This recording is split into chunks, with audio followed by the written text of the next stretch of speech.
Hello friends, how are you? Welcome to Professional Commerce on my YouTube channel Accounts Boss. This is my total video number 78. Chapter आपको पढ़ा रहा हूँ change in profit sharing ratio. आज फिर मैं इसे continue करूंगा अपने लेक्चर नंबर 8 में।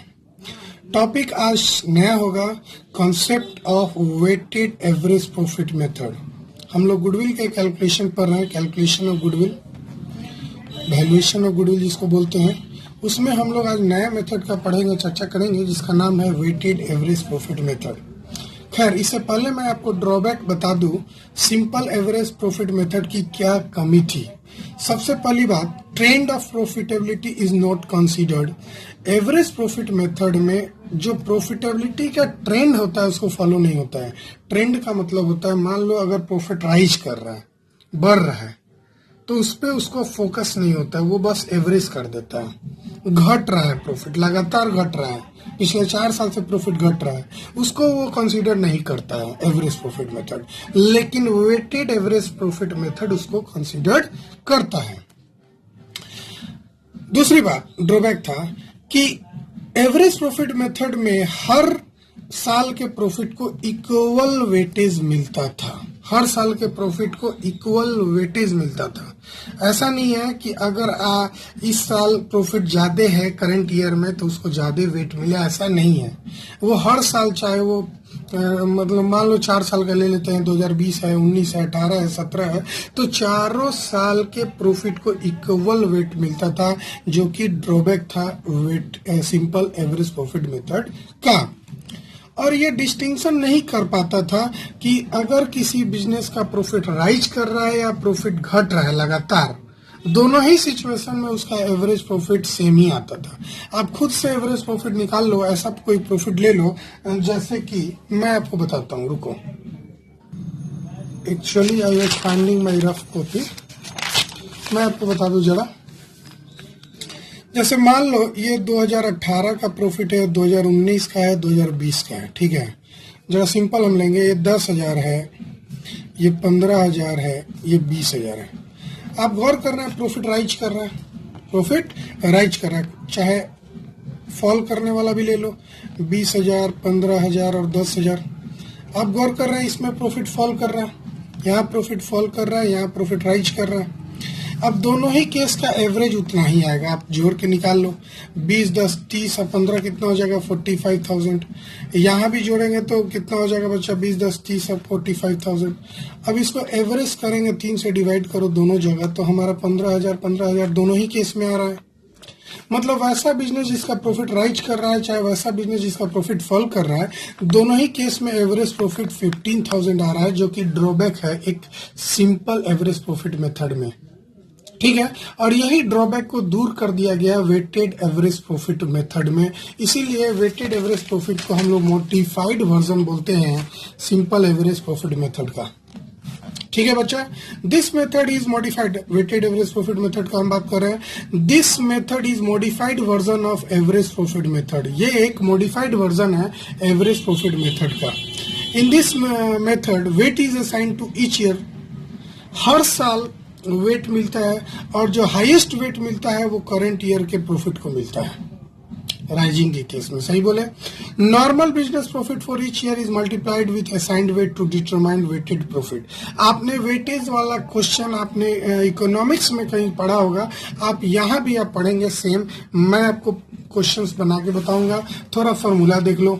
वेटेड एवरेज प्रॉफिट का फॉर्मूला होता है total product of profit divided by total of weight, और goodwill is equal to weighted average profit into number of year of purchase. Number of year of purchase यहाँ भी होगा, इसलिए number of year purchase में घबराने की जरूरत नहीं है, इसका कंसेप्ट हम सिखा चुके हैं, ये क्वेश्चन में गिवन होगा। बस आपको वेटेड एवरेज प्रॉफिट निकालना है, और आपको नॉर्मल प्रॉफिट निकालने का भी फॉर्मूला बता चुके थे हम। आइए, ये मेथड इसलिए फॉलोड होता है कि इसमें अगर प्रॉफिट कंटिन्यूअसली राइज कर रहा है या फॉल कर रहा है तो उसमें एक अच्छा वेट निकल जाता है। हम एक क्वेश्चन टीएस ग्रेवाल से बनाते हैं और फिर आपके कॉन्सेप्ट को और क्लियर करते हैं। सबसे पहले हम चाहेंगे आपके साथ एक इजी क्वेश्चन बनाने का, जिसका कॉन्सेप्ट पहले सिखाने का है। तो देखो 4 साल का प्रॉफिट दिया हुआ है, 16, 17, 18, 19, 20। ठीक है बच्चे, आपको गुडविल कैलकुलेट करना है, नंबर ऑफ ईयर परचेज 3 दिया हुआ है वेटेड एवरेज प्रॉफिट से। हाँ, जब क्वेश्चन में वेटेड एवरेज प्रॉफिट मेथड बोलेगा तो आपको उसी मेथड से बनाना है, एवरेज प्रॉफिट से नहीं। मतलब जिस मेथड से आपको गुडविल कैलकुलेट करने के लिए बोलेगा सिर्फ आप वही मेथड को यूज कर सकते हैं, अपने मन से कोई भी मेथड का यूज नहीं कीजिएगा। आपको वेटेज लगाने के लिए भी बोला है कि आप प्रॉफिट आफ्टर असाइनिंग वेट 1 2 3 4 5, मतलब पिछले साल को 1, उसके बाद 2 3 4 5, ये नहीं भी देता है, यहाँ दिया हुआ है रेस्पेक्टिवली करके कि 2016 को 1 लगाना है, 2017 को 2 लगाना है वेट, 18 को 3 लगाना है, 4 लगाना है, 5 लगाना है, इस प्रकार। अगर ये नहीं भी लिखता ना तो हम खुद से कर लेते हैं। ठीक है बच्चे, जरा हम क्वेश्चन को जल्दी से आपके सामने स्क्रीन पर लिखते हैं, फिर आपको बना के बताते हैं। मैंने आपको बोला ये क्वेश्चन नंबर 14 है बच्चा। यहाँ लिख दो 16, यहाँ लिख दो 17, यहाँ लिख दो 18, यहाँ लिख दो 19, यहाँ लिख दो 20। 5 साल के प्रॉफिट दिए हुए थे।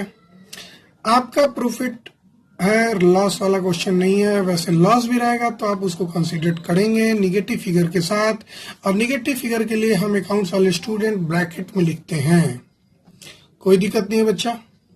ये हो गया प्रॉफिट। अब यहां लगा लो वेट 1 2 3 4 5, ऐसा क्वेश्चन दिया हुआ था, क्वेश्चन में क्लियर था। मतलब जो करंट ईयर का प्रॉफिट है हमने उसको ज्यादा वेट दिया, जो करंट ईयर का प्रॉफिट है हमने ज्यादा वेट दिया, मतलब ये आने का चांसेस ज्यादा है करंट ईयर के। मतलब 2020 के बाद वाला जो 2021 होगा, तो तुम बताओ कि 21 का प्रॉफिट 2020 के आसपास होगा कि 2016 के आसपास होगा? कॉन्सेप्ट सोचो, 2021 का प्रॉफिट 2020 के आसपास वाला होगा या 2016 के आसपास वाला होगा या 2017 के आसपास वाला होगा, मतलब किसके आसपास ज्यादा वो होगा? तो जाहिर सी बात है 2021 का जो प्रॉफिट होगा वो 2020 के आसपास का होगा, इसीलिए हम इसको ज्यादा वेट दिए हैं। ठीक है बच्चा, अब आप क्या कीजिएगा, प्रोडक्ट निकाल लीजिएगा। यहां नाम दे दिए 1, यहां नाम दे दिए 2, यहां निकाल लो प्रोडक्ट। प्रोडक्ट में क्या करना है बेटा, 1 × 2। अब जरा करो 20,000 × 1 20,000, 24 × 2 48,000, 30 × 3 90,000, 24,000 × 4 1 लाख। समझ रहे ना बच्चा? 18 18 95 90,000, 18 5 से 90 होता है, 990 होता है। कैलकुलेशन क्लियर है? अब हमको क्या करना है बच्चे, फॉर्मूला देखो, वेटेड एवरेज प्रॉफिट निकालना है, वेटेड एवरेज प्रॉफिट। और वेटेड एवरेज प्रॉफिट निकालने का फॉर्मूला होता है टोटल प्रोडक्ट ऑफ प्रॉफिट। तो टोटल प्रोडक्ट ऑफ प्रॉफिट इनको जोड़ के आप निकाल सकते हैं, इसको जोड़ के आप निकाल सकते हैं।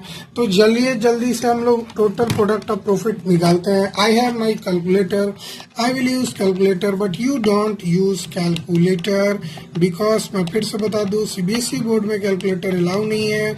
अगर आप कैलकुलेटर से बनाएंगे तो आपकी स्पीड कम हो जाएगी बच्चे, एग्जाम में आप एग्जाम में स्लो हो जाएंगे। तो कभी भी नहीं जी, कसम खा लीजिए 12th क्लास में कैलकुलेटर का यूज नहीं करेंगे। डिवाइड हमको करना है बच्चा टोटल ऑफ वेट, फॉर्मूला के अनुसार टोटल ऑफ वेट कितना होगा, जरा वेट को जोड़ो, 5 + 4 9 + 3 12 + 2 14 + 1 15। आप जोड़ सकते हैं 3 3 4 4 10 5 15। नाउ यू डिवाइड, अगर आप डिवाइड करेंगे इस प्रॉफिट को 15 से तो आपको आएगा बच्चे 23,200। ये वेटेड एवरेज प्रॉफिट है। And of course you have to find out the goodwill, value of goodwill, and goodwill equal to formula जानते हैं weighted average profit into number of year purchase. तो वेटेड एवरेज प्रॉफिट 23,200 है and number of year purchase question में clearly दिया हुआ था, मैंने आपको पढ़ा था, बेसिस ऑफ 3 ईयर परचेज। तो आप 3 से मल्टीप्लाई कर लो, और जब भी इसको आप 3 से मल्टीप्लाई करोगे तो आपका आंसर आ जाएगा 69,600। देखो बच्चा 69,600, तो आप यहाँ पे लिख देंगे 69,600। इज इट क्लियर ना? हाँ सर, समझ में आ गया। मतलब इस तरह के क्वेश्चन को बनाने से आप तो एकदम अपने दिमाग में ढालिए कि ये वाला जो हम दिया हुआ था ना, ये नॉर्मल प्रॉफिट हमको चाहिए। ये क्या चाहिए बच्चा? Normal profit. और क्वेश्चन में नॉर्मल प्रॉफिट ही दिया हुआ था, अगर नहीं दिया रहता तो हमको एडजस्टमेंट करना पड़ता। ठीक है बच्चे, तो आप सिंपल क्वेश्चन बना लिए हैं, आपको आशा करते हैं कोई दिक्कत नहीं हुआ होगा। आइए थोड़ा सा स्टैंडर्ड इससे हम लोग आगे बढ़ते हैं। क्वेश्चन नंबर 15 थोड़ा सा स्टैंडर्ड होगा, 16 उससे भी स्टैंडर्ड होगा। तो सबसे पहले क्वेश्चन नंबर 15 हम लोग बनाते हैं। ठीक है बच्चे, टीएस गेवाल को बनाएंगे हम, डीके गोयल भी बनाएंगे, और एक और बुक है उसमें भी हमने एक अच्छा क्वेश्चन देखा है, जरूर उसको हम बनाएंगे आपके साथ। मैं आपको पूरे कॉन्सेप्ट सिखा दूंगा, ये वादा है मेरा।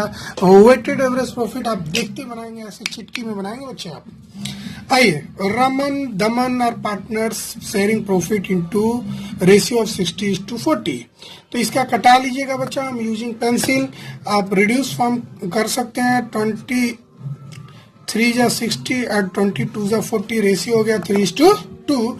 For the last 4 year they have been getting annual salary of 50,000 and 40,000 respectively. ये लाइन जरा पढ़िएगा, इनको एनुअल सैलरी मिलता है 50,000 40,000। जाहिर सी बात है ये जो सैलरी मिलता होगा रमन और दमन को, ये प्रॉफिट से ही मिलता होगा।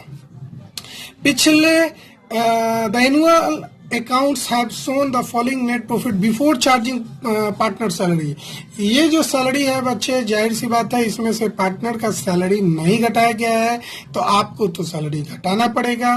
यही इस क्वेश्चन में जान था। वैसे 3 साल का प्रॉफिट दिया हुआ है, 18 1,40,000, 19 1,01,000, 2020 1,30,000। जिन्हों एक नया पार्टनर बनती है 1/4 शेयर के लिए विदाउट एनी सैलरी, उसको कोई सैलरी नहीं मिलता है। Goodwill is valued at 4 year purchase. Number of year purchase कितना दिया हुआ है? 4 ईयर परचेज का मतलब इसको बोलते हैं बच्चा number of years of purchase. Number of years of purchase, और नंबर ऑफ ईयर परचेज समझते हैं इसका मतलब। मैं फिर से बता दूं, वैसे आप पिछले फर्स्ट लेक्चर में देख सकते हैं, वैसे मैं आपको बता दूं। इसका मतलब होता है जो ये जीनू है ना, जब नया बिजनेस स्टार्ट करती तो उसको भविष्य में जो नया बिजनेस फर्स्ट ईयर होता है उस साल वो प्रॉफिट नहीं कमा पाती, लेकिन अगर पुराने बिजनेस में वो एंट्री की है तो उसको बना बनाया गुडविल का बेनिफिट मिलने वाला है। इसी को जितने साल तक वो कमाएगी उस प्रॉफिट उस गुडविल के कारण, तो उसी को बोलते हैं नंबर ऑफ ईयर परचेज। ठीक है बच्चे, और यहाँ वेट लगाना 1 2 3 नहीं भी बोलता तो हम इसी प्रकार लगाते हैं। तो सबसे पहले हमको तो लिखना है ईयर। सबसे पहले हमको क्या लिखना है बच्चा? ईयर। कैसे लिखेंगे जरा बोलो? 2019, 2020 और 2018। यहाँ लिख दो 2018, यहाँ लिख देते हैं 19, ये लिख देते हैं 2020। आपको थोड़ा डिस्टरबेंस होता होगा गाना को लेके, प्लीज उस पर ध्यान नहीं दीजिएगा। एक मेरे पड़ोस में बदमाश बच्चा है, सब वो बजाते रहता है, मैं जरा हम भी डिस्टर्ब हो जाते हैं पढ़ाते समय, चूंकि हम पूरे रूम बंद करके ही पढ़ा रहे हैं फिर भी उसकी आवाज़ आती है, तो उस पर ध्यान नहीं दीजिएगा बच्चे। एक बच्चे ने मुझे शिकायत किया था इसके लिए, खैर I am sorry for that बच्चा। यहाँ पे ईयर लिखा हुआ है बच्चा, यहाँ पे हम प्रॉफिट लिख देंगे और रुपीस का साइन लगा देंगे। बच्चा पढ़ाई के वक्त तो सीरियस होना ही पड़ता है, आप उस पर अगर ध्यान देंगे गाना पे तो आप समझ नहीं पाएंगे कॉन्सेप्ट को। एक रेगुलर वाला काम करते हैं तो उसमें आप गाना सुन सकते हैं, लेकिन जो आप नया काम कर रहे हैं जो आपको समझने वाली जरूरत है तो उसमें प्लीज डाइवर्जन बिल्कुल नहीं कीजिएगा, सीरियस पढ़ाई ही करना पड़ेगा। 2018 में आपको प्रॉफिट हुआ था 1,40,000 रुपया, 2019 में आपको प्रॉफिट हुआ था 1,01,000, और इसमें से अभी तक सैलरी नहीं डिडक्ट हुई है, इसमें से अभी तक सैलरी नहीं डिडक्ट हुई है, तो less adjustment of salary, adjustment of salary. अब जाहिर सी बात है बच्चा, 2 पार्टनर है तो दोनों पार्टनर का सैलरी घटाना पड़ेगा। एक था रमन और दूसरा था दमन, और ये दोनों साल घटाना पड़ेगा। तो बच्चा पहला साल रमन का सैलरी 50,000 था और दमन का 40,000, तो जाहिर सी बात है ये दोनों ही साल हमको डिडक्ट करना होगा। तो यहाँ भी आप 50,000 40,000 लिख दीजिए और दोनों ही में ब्रैकेट दे दीजिए। जैसे ही ब्रैकेट आप देंगे इसका मतलब होता है कि आप सब्ट्रैक्ट कर रहे हैं। ठीक है बच्चे, क्लियर है ना? हाँ तो बच्चे आप जरा जोड़िए। तो 140,000 में से सैलरी डिडक्ट कीजिए 90,000, तो आपका हो जाएगा बच्चे 50,000 ही हो जाएगा। इसको बोलते हैं नॉर्मल प्रॉफिट आफ्टर एडजस्टमेंट। ठीक है बच्चा। अब 1,01,000 माइनस 90,000 कर दिया, ये तो हो जाएगा बच्चा 11,000। 1,30,000 माइनस 90,000 कर देगा बच्चा, तो ये हो जाएगा आपका 40,000। आप समझ रहे हैं ना? आप यहाँ वेट असाइन कर दीजिए अकॉर्डिंग टू क्वेश्चन। नहीं दिया रहेगा तो आप खुद से लिखेंगे बच्चे, प्रोडक्ट निकाल लेंगे बच्चे। यहाँ नंबरिंग कर सकते हैं आप, ताकि आपको परेशानी ना हो। यहाँ 1 इंटू 2 कर दो तो आपको लिखने में समझने में आसान होगा। तो 50,000 इंटू 1 50,000 होगा, 11 इंटू 2 22,000 हो जाएगा। मन में आप कर सकते हैं कुछ, 43 या 120 हो जाएगा। ठीक है ना बच्चा, 1,20,000। अब हमको क्या करना है बच्चा, आपको फॉर्मूला के अनुसार वेटेड एवरेज प्रॉफिट चाहिए पहले। तो आइए सबसे पहले वेटेड एवरेज प्रॉफिट निकालते हैं। तो weighted average profit is equal to ₹50,000 plus 22,000 plus 1,20,000 divided by total weight. Total weight 6 हो गया। वेट कहाँ से लिखे बच्चा, फिर से समझा दूं। I am using pencil so that you could understand 3 + 2 + 1। ठीक है बच्चा। अब जरा हम इसको जोड़ के डिवाइड कर लेते हैं 6 से। तो 50,000 प्लस 22,000 प्लस 1,20,000 डिवाइडेड बाई 6 कर देते हैं। तो बच्चा ये आ जाएगा आपका 32,000।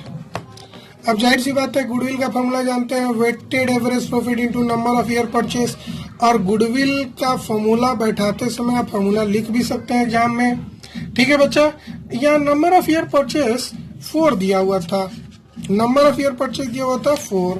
तो 32,000 इंटू जरा 4 कर दो बच्चा। आप बहुत ही तेज हैं, हमसे स्मार्ट हैं, तो आप देखे होंगे 128,000 आ रहा है बच्चे।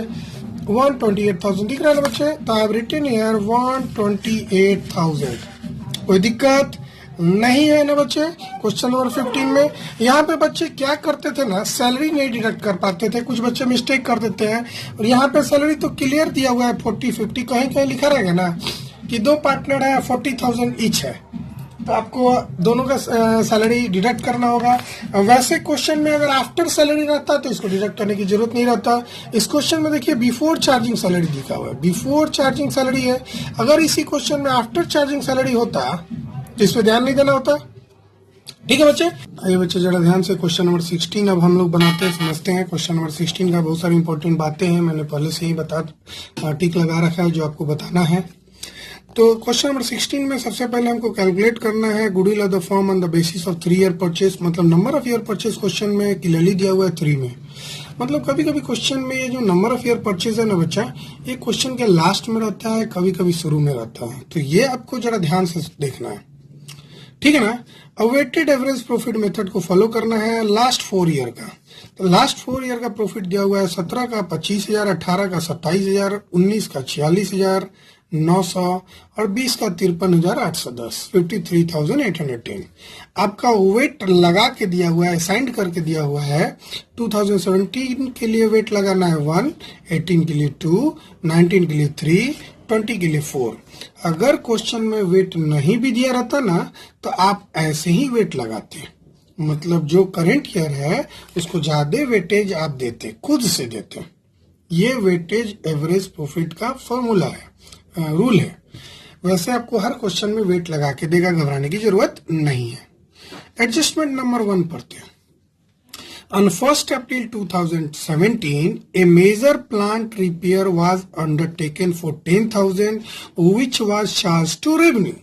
मतलब 2017 के 1 अप्रैल को एक मेजर प्लांट का रिपेयर हुआ था। मतलब एक प्लांट का रिपेयर हुआ था जिसमें बहुत ज्यादा कॉस्ट गिरा था, मतलब उसमें बहुत इंपॉर्टेंट चीजें टूट गई थी, वो कैपिटल एक्सपेंडिचर हुआ था। लेकिन आपके अकाउंटेंट ने, भाई साहब ने क्या गलती कर दिया, उस भाई साहब ने, आपके अकाउंटेंट भाई साहब ने इस कैपिटल एक्सपेंडिचर को रेवेन्यू मान लिया था। ये मेजर रिपेयर और इसको मान लिया वो माइनर रिपेयर। जब वो माइनर रिपेयर माना होगा तो उसको वो रेवेन्यू एक्सपेंडिचर माना होगा, तो उस साल का प्रॉफिट में वो खर्चा दिखा दिया होगा 10,000, जबकि ये खर्चा तो एसेट को बढ़ाने में हो रहा है, तो इसको बैलेंस शीट में दिखाना चाहिए था, लेकिन आपके अकाउंटेंट भाई साहब ने गलती से इसको पीएनएल अकाउंट के डेबिट में लिख दिया, जो कि बहुत गलत कर दिया। अब सवाल ये उठता है कि किस साल के पीएनएल अकाउंट में उसने डेबिट किया। तो बहुत सारे बच्चे यहाँ 1 अप्रैल नहीं पढ़ के सिर्फ 17 देखते हैं आंख बंद करके, और 17 में ही डिडक्ट कर देते हैं या ऐड कर देते हैं। बच्चे, जब भी ये 1 अप्रैल है, ये तो 31 मार्च का सारा प्रॉफिट है, तो 1 अप्रैल 2017 तो आ जाएगा 18 वाले प्रॉफिट के में। मतलब 2018 का जो प्रॉफिट आया होगा वो इसके कारण इफेक्ट हुआ होगा, ना कि 2017 का प्रॉफिट इफेक्ट किया होगा। भाई यहाँ अगर 1 अप्रैल 2016 होता तो 17 का प्रॉफिट इफेक्टेड होता, लेकिन यहाँ 1 अप्रैल 2017 है, सो इसका मतलब 18 का ही प्रॉफिट इफेक्टेड होगा, ना कि 17 का। मेरे बहुत सारे प्यारे प्यारे होनहार विद्यार्थी करते क्या हैं कि इसको 17 देख लिए और 17 में ही एडजस्ट कर लेते हैं। इतना स्पीड में वो रहते हैं, उनको सारा कंसेप्ट आता है, लेकिन वो ये माइनर मिस्टेक कर देते हैं और ये बन जाता है मेजर मिस्टेक, और उनकी मार्क्स आ जाती है लड्डू, क्योंकि ये 4 मार्क्स का क्वेश्चन है और आपने तो पूरे कॉन्सेप्ट गलती कर दिया। आपका ना आंसर आएगा ना कुछ। लड्डू नहीं तो घींच खाच के 1-2 आपको दे देगा। मेरे जैसे अगर अकाउंट्स टीचर होगा तो बोर्ड में कुछ मार्क्स आपको अपने से दे देगा बैठा के। लेकिन प्लीज प्लीज प्लीज आप ऐसा मिस्टेक नहीं करेंगे। आपको अगर 2017 लिखा है तो उसके पहले पढ़ लेंगे क्या डेट है। तो डेट 1 अप्रैल है, तो जाहिर सी बात है ये 17 और 18 के बीच का है, ना कि 16 और 17 के बीच का है। इसके बीच का नहीं है, ये 17-18 के बीच का है, तो सिर्फ 18 वाला प्रॉफिट इफेक्टेड होगा। खैर आगे बढ़ते हैं। और the said sum is to be capitalized, आपको कैपिटलाइज करना है। जाहिर सी बात है कैपिटल एक्सपेंडिचर है तो कैपिटलाइज कीजिएगा गुडविल के कैलकुलेशन के लिए। और उसमें आपको एडजस्टमेंट भी करना है डेप्रिसिएशन का 10% पर annum written down value method से। बच्चे, ये जो डेप्रिसिएशन का क्वेश्चन है मैं ऑलरेडी आपको डिस्कस कर चुका हूं, तो यहाँ भी आपको बना के समझाऊंगा, घबराने की बात नहीं है। चूंकि ये कैपिटल एक्सपेंडिचर है तो उस पर डेप्रिसिएशन लगेगा, और डेप्रिसिएशन एक रेवेन्यू एक्सपेंडिचर है, हर साल लगता है, तो डेप्रिसिएशन लगाएंगे हम।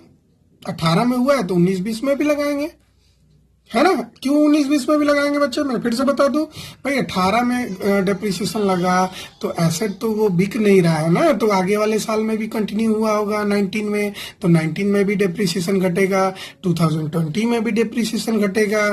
ठीक है, आगे दूसरा जो कि इंपॉर्टेंट है, बीवीआई है समझने के लिए, मतलब कॉन्सेप्ट बिल्डिंग के लिए बीवीआई है, न कि एग्जाम के लिए बीवीआई है ना। हाँ बच्चे, मैं जो कर रहा था, एग्जाम के लिए बीवीआई नहीं है, ये कॉन्सेप्ट बिल्डिंग क्वेश्चन है, कॉन्सेप्ट बढ़ाने के लिए बीवीआई है। क्लोजिंग स्टॉक 31 मार्च 18 और 31 March 19 were over valued by 1000 and 2000 respectively. इसका मतलब हुआ कि जो क्लोजिंग स्टॉक है 2018 का वो 1000 से ओवर वैल्यूड है और 2019 का भी ओवर वैल्यूड है। ठीक है, अब जाहिर सी बात है क्लोजिंग स्टॉक ओवर वैल्यूड होता है तो आपको क्या करना होता है, समझाने की जरूरत नहीं है। क्या करते हैं, ओवर वैल्यूड होता है तो डिडक्ट करते हैं। क्यों डिडक्ट करते हैं, इसका कॉन्सेप्ट मैं फर्स्ट लेक्चर में बता दिया था, आज भी क्वेश्चन बताते समय बनाएंगे। तीसरा, to cover management cost an annual charge of 5000 should be made for the purpose of goodwill valuation.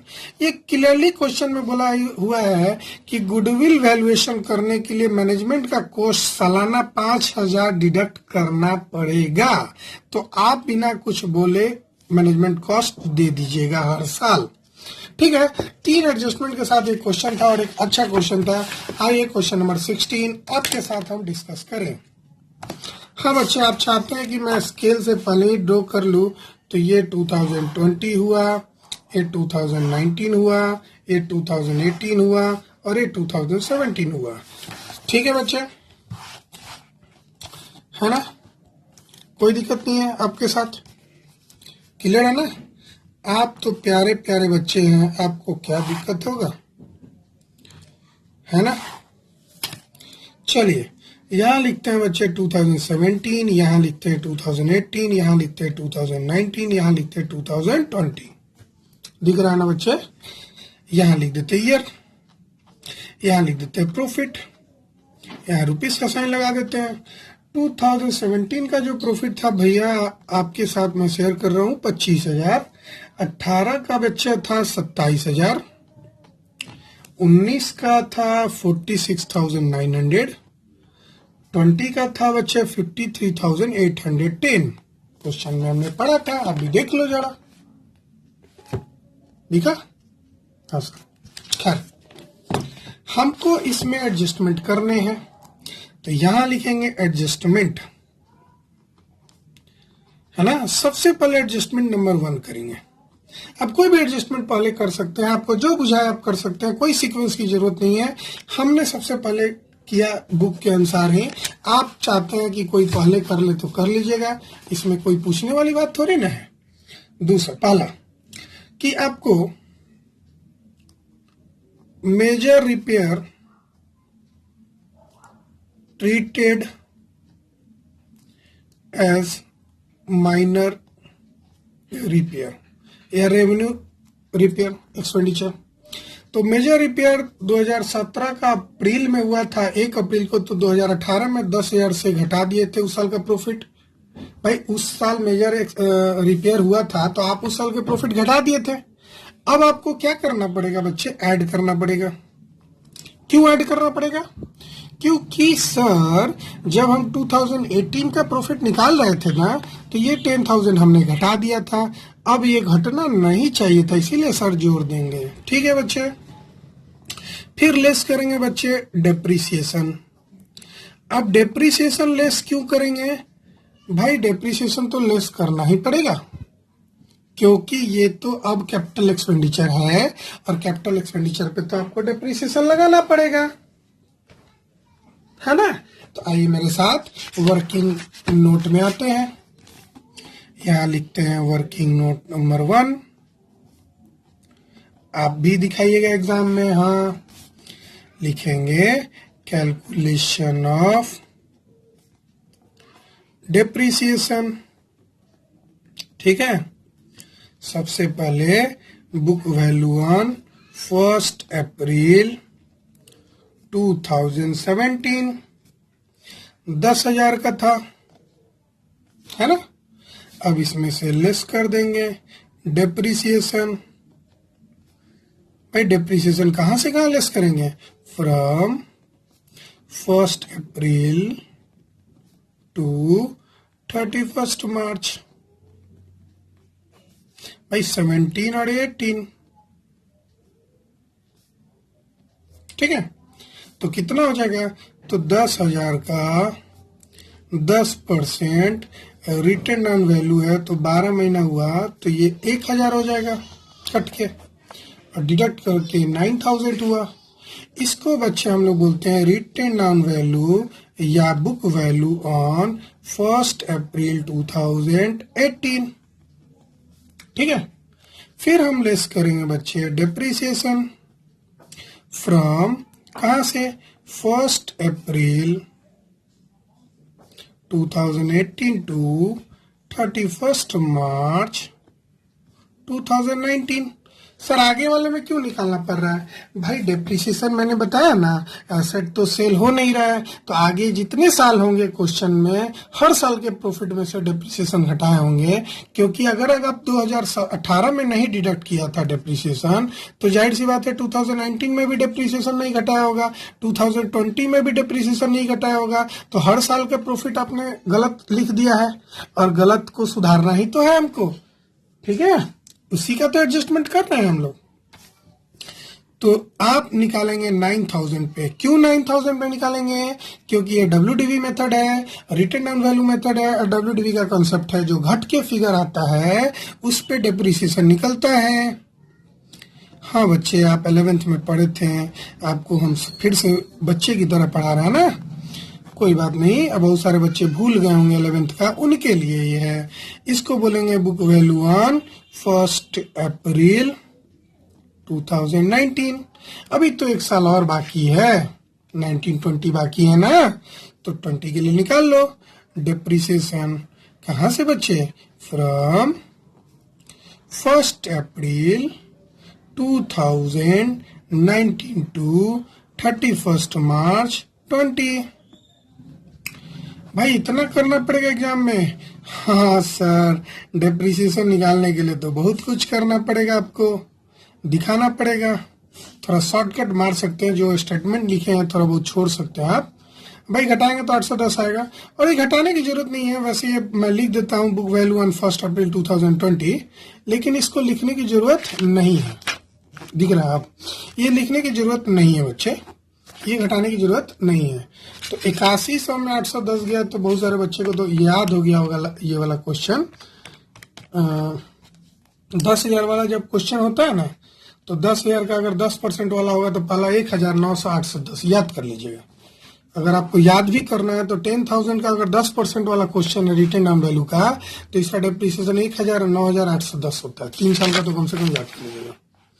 तो डेप्रिसिएशन पहला साल 18 में हम डिडक्ट करेंगे 1,000, फिर दूसरे साल 900, फिर तीसरे साल 810। ठीक है, मतलब हमने पहला एडजस्टमेंट कर दिया, लेकिन यहाँ पे हमको 2 एडजस्टमेंट दी गया। ठीक है, 2। आगे बढ़े बच्चे। दूसरा एडजस्टमेंट क्लोजिंग स्टॉक वाला। सर क्लोजिंग स्टॉक वाला कंसेप्ट समझा दीजिए। हम लोग बच्चे हम जानते थे, आप पूछेंगे। तो ये लो 2018 हुआ और 2019 हुआ। दोनों साल का मैंने ट्रेडिंग अकाउंट बना रखा है, ट्रेडिंग अकाउंट। ठीक है, 2018 में उसने क्या किया था कि 1,000 से क्लोजिंग स्टॉक बढ़ा दिया था। क्लोजिंग स्टॉक का CS 1,000 से ओवर वैल्यूड किया था, और 2019 का 2,000 से ओवर वैल्यूड किया था। ओवर वैल्यूएशन का मतलब गलती, लिखना था कुछ और लिख दिया बढ़ा के। मान लो यहाँ लिखना था 500, लिख दिया 1500, 1,000 बढ़ा के लिख दिया, ओवर वैल्यूएशन कर दिया।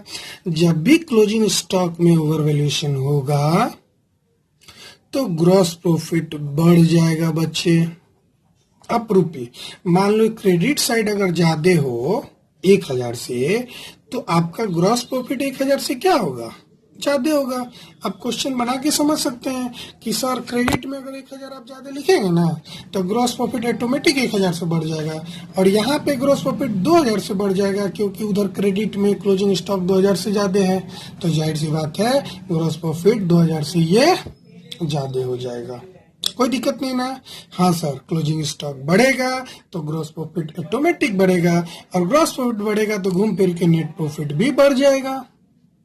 भाई ग्रॉस प्रॉफिट यहाँ लिखाता है, फिर नेट प्रॉफिट इधर आता है।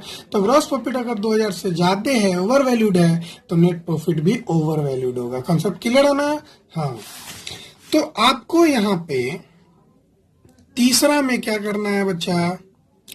Less over valuation of closing stock. भाई ओवर वैल्यूएशन क्यों करेंगे?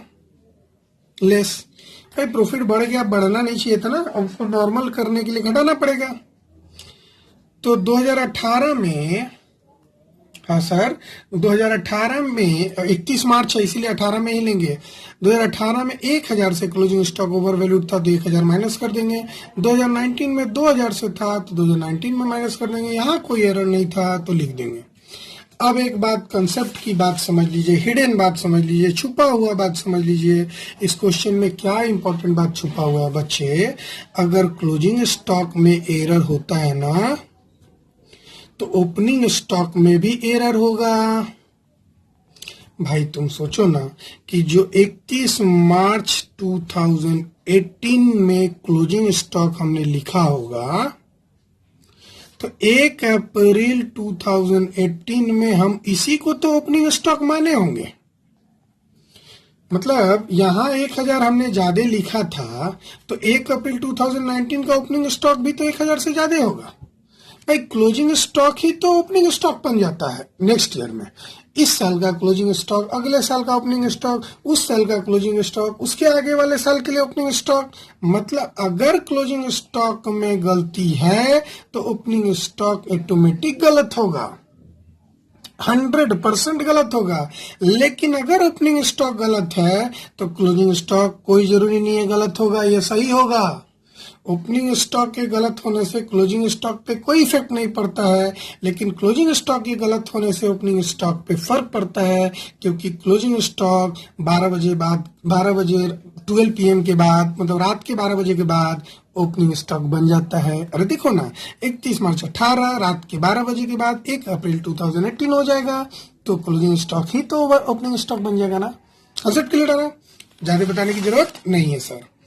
तो लेस करेंगे भाई, ऐड करेंगे, सॉरी ऐड क्यों करेंगे? अरे भाई ओपनिंग स्टॉक, इसी क्वेश्चन में जरा फिर से लिख लो 2019 का। अब चलते हैं, अगर ओपनिंग स्टॉक 2018 का क्लोजिंग स्टॉक में गलती है तो 2019 का ओपनिंग स्टॉक 1000 से क्या हो गया होगा? ओवर वैल्यूड हुआ होगा। तो 2019 का ओपनिंग स्टॉक 1000 से बढ़ गया होगा, तो उस साल का ग्रॉस प्रॉफिट 1000 से क्या हो गया होगा? घट गया होगा। भाई डेबिट साइड में खर्चा लिखते हैं, अगर खर्चा ज्यादा होगा, ये ओपनिंग स्टॉक क्या है? एक तरह का डेबिट वाला आइटम है, मतलब मान लेते हैं खर्चा है ना, पहले किया हुआ खर्चा है, तो उस साल का ग्रॉस प्रॉफिट तो घटेगा ना। खर्चा बढ़ेगा तो ग्रॉस प्रॉफिट घटेगा, इनकम बढ़ेगा तो ग्रॉस प्रॉफिट बढ़ेगा, खर्चा बढ़ेगा तो ग्रॉस प्रॉफिट घटेगा। तो 2018 का क्लोजिंग स्टॉक के कारण ओवर वैल्यूएशन हो गया ओपनिंग स्टॉक का। कब का ओपनिंग स्टॉक का ओवर वैल्यूएशन हुआ? 2019 का। तो ऐड कर देंगे 2019 के प्रॉफिट में। अब 2019 के क्लोजिंग स्टॉक की गलती के कारण, भाई ये ऐसे चलता है, यूज करो पेंसिल, ये इसको यहां भाई 2019 का अगर क्लोजिंग स्टॉक ज्यादा है तो 2020 का ओपनिंग स्टॉक भी ज्यादा होगा, और उस साल का ओपनिंग स्टॉक ज्यादा होगा तो उस साल का प्रॉफिट घट गया होगा, तो हम वापस से प्रॉफिट में जोड़ देंगे। आगे बढ़ते बच्चा, ये चौथा हो गया। पांचवा खुद से, भाई मैनेजरियल कॉस्ट है लेस मैनेजरियल कॉस्ट। हर साल एक मैनेजरियल कॉस्ट किया जा रहा है, इसमें कोई सोचना नहीं है। हर साल 5000 बोल रहा है कि माइनस कर दो, तो हर साल आप माइनस कर दीजिएगा, ज्यादा दिमाग नहीं लगाइएगा। क्वेश्चन जैसे बोलेगा आपको फॉलो करना है। लिखा हुआ है तीसरा point, to cover management cost annual charge of 5000 should be made for the purpose of goodwill valuation. Goodwill valuation के लिए 5000 का मैनेजरियल कॉस्ट हर साल लगाना है, तो हर साल लगा देंगे, कुछ नहीं सोचेंगे। अब ये निकल के मेरा आएगा नॉर्मल प्रॉफिट। भाई आप तो बहुत होशियार हो, तो ये लेस करना है बच्चे, तो ब्रैकेट दे दो, कंफ्यूजन नहीं होगा। तो 25 में से 5 गया 20000, है ना? हाँ सर, तो चलो जोड़ो, मुंह से जोड़ते हैं। 27 प्लस 10,000, 37 में से 1 गया, 36 में से 1 गया, 35 में से 5 गया, 30,000। हम आपके साथ कैलकुलेटर नहीं, मुंह से जोड़ते हैं। 46,900 में से 900 गया तो 46,000 में 2,000 गया तो 44,000 में 1,000 आप जोड़ देंगे तो 45,000, और 45,000 में 5,000 सब्ट्रैक्ट करेंगे तो 40,000। 53,810 में से अगर आप 810 घटाएंगे तो 53,000 में 2,000 जोड़ देंगे तो 55,000, और 55,000 में 5,000 घटा देंगे तो 50,000। आप यहाँ पे वेट लगा देंगे, आप इसको मान लो A, इसको मान लो B, वेट लगा दो 1 2 3 4 एज पर क्वेश्चन। वहां क्वेश्चन में लिखा था 2017 के लिए 1, 18 के लिए 2, 2019 के लिए 3 4। आप नहीं भी बोलते तो ऐसे ही लगाते हो। वेट लगाने के बाद अब यहाँ निकालते हैं प्रोडक्ट निकालने के लिए A इंटू बी करेंगे, जो प्रोडक्ट आएगा लिख देंगे। तो 20 इंटू 1 20,000, 30 इंटू 2 60,000, 40 इंटू 3 1,20,000, 4 3 के 12, 50 इंटू 4 2 लाख, 25। ठीक है, अब ये निकालने के बाद हमको सबसे पहले निकालना है बच्चा वेटेड एवरेज प्रॉफिट। और वेटेड एवरेज प्रॉफिट कैसे निकालेंगे, जरा जोड़ ले। 20,000 प्लस 60,000 प्लस 1,20,000 प्लस 2 लाख। हाँ बच्चे मन में आप जोड़ सकते हैं, बहुत तेज है। Divided by total weight, total wait कितना होगा, जरा जोड़ो। 4 + 3 7 प्लस 2 प्लस 1 10। और 10 का मल्टीप्लाई और 10 का डिवाइड तो बहुत इजी होता है, तो जोड़ो ना बच्चा। 60 + 20 80, 80 + 120 2 लाख प्लस 2 लाख 4 लाख।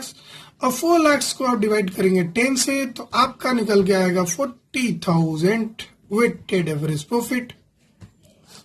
अब आपको निकालना है बच्चा therefore goodwill equal to weighted average profit into number of year purchase. और क्वेश्चन में नंबर ऑफ ईयर परचेस बच्चा शुरू में ही लिखा हुआ था 3, तो आपका गुडविल आ जाएगा 1,20,000 आंसर। आशा करते हैं आप सारे कॉन्सेप्ट समझ गए हैं, कोई दिक्कत नहीं है। अगर कोई दिक्कत होगा तो आप मुझे व्हाट्सअप करिए, मैंने व्हाट्सअप नंबर दे रखा है, आप मुझे मैसेज भी कर सकते हैं यूट्यूब चैनल पे मेरा, फिर भी मैं रिप्लाई करूंगा। किसी भी सूरत में आपको बता के ही रहूंगा। अगर आपको फिर भी डाउट है तो please WhatsApp me if you have any doubt regarding this question. Thank you. Please like share subscribe and comment करते रहिए, मुझे बहुत खुशी आता है। Thank you, bye bye.